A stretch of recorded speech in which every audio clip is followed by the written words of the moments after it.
almost everything works, but a little bit. There's no silver bullet. Rather, effective prevention, we find the same with other fields, that effective prevention is actually using dozens of different strategies, all that collectively help a little bit. There's some things that work a little better than others, but there's nothing that's not helpful to some extent.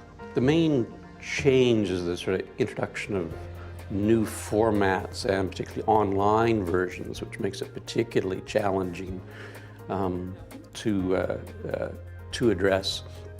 I mean, there's several changes the industry have implemented. One is making it more, at least in some jurisdictions, making it a more family-friendly, destination-style sort of venue. And that's, again, problematic from, again, a risk perspective. Whenever you portray the product as more benign than it actually is, then people's guard is down. It's sort of like the problem with, the industry always calls it gaming, as opposed to its proper term, gambling. Okay? Again, people need to be fully aware of the risks here. So the way in which gambling is portrayed as benign entertainment, I mean, if I was working for industry, that's what I would do as well. But the advertising of the product has become much more slicker, and that requires good awareness campaigns to sort of help counteract that sort of benign portrayal that's occurring. And again, the range of products, the 24-hour availability, that makes it much more challenging to intervene. Many jurisdictions have loyalty cards or reward cards where you get so many points for how much you gamble.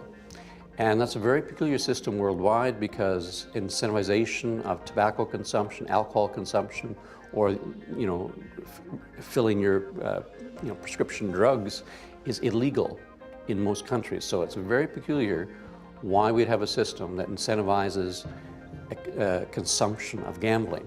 And it's a very simple matter, just changing the parameters of those loyalty cards such that minimally you don't collect any points after you've spent $100 during the day, or you get an extra 50 points if you read this awareness message about the risks of gambling.